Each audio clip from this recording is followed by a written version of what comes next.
Hello friends, welcome to my channel. Let's have a look at problem 2446. Determine if two events have conflict. In this video, we're going to share the analysis for such kind of problems. First, I'll read through the statement to digest the problem, and then we do the analysis, and finally we share the shortcode. Actually, for this problem, we can write a one-line code. However, let's first look at the statement.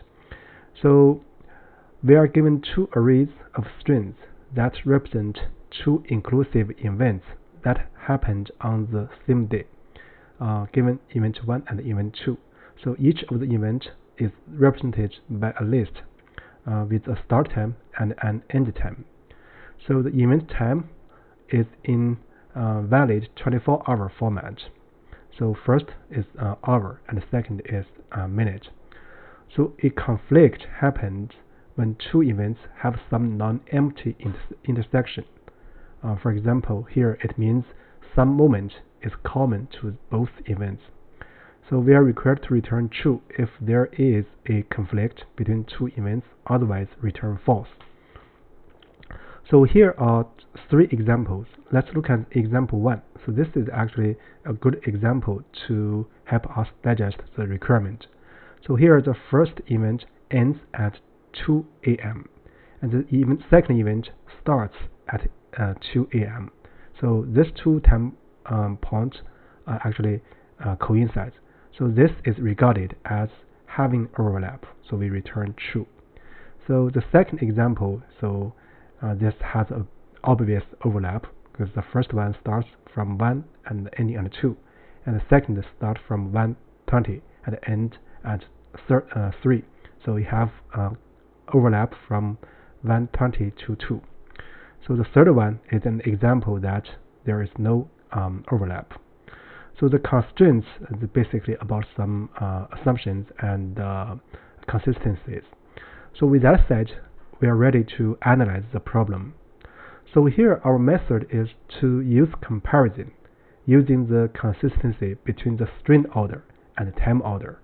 For example, we have this one. So 1.15 is less than 2 a.m., right? So here this is less as a string, right? So this order is actually also a time order, which means that 2 a.m. is later than 1.15, right? So here our treatment will be the following. So we are going to fix one earlier start time, say S1 and E1. S means start and E means end. Then we just need to check the condition. So if the second event starts before the end of S1 or not.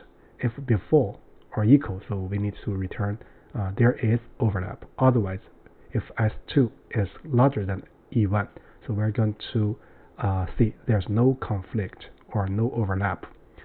So notice that, so by the problem statement and demonstrated by example 1, right, we shall regard time interval as closed interval to check overlap or not. So before we write code, actually there is a similar problem but in two-dimensional, that is problem 836, so rectangle overlap. So you are welcome to look at that problem or check out our follow-up video for problem 836. So now let's look at the coding here.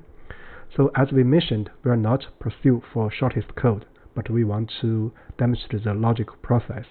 First, let's introduce S1, E1 to make it very clear. So we have this first event with start and end. So S2, E2, right? So this event 2, right? So we want to make sure the first event is before, right? So let's check if S1 is larger than S2. So I'm going to make a flip. So S1, S2 equals S2, S1. Flip this 2 and the E1 and E2. So it's E2 and E1.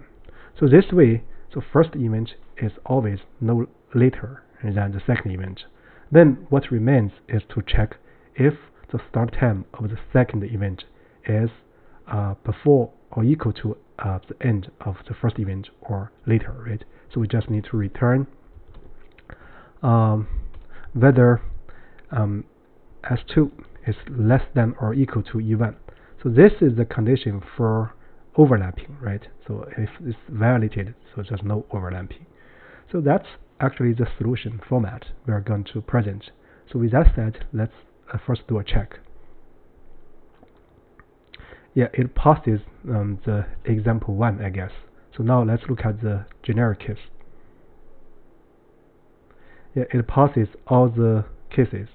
So yeah, so here actually the coding is not what we want to emphasize, but the process we analyze the problem is what we want to emphasize.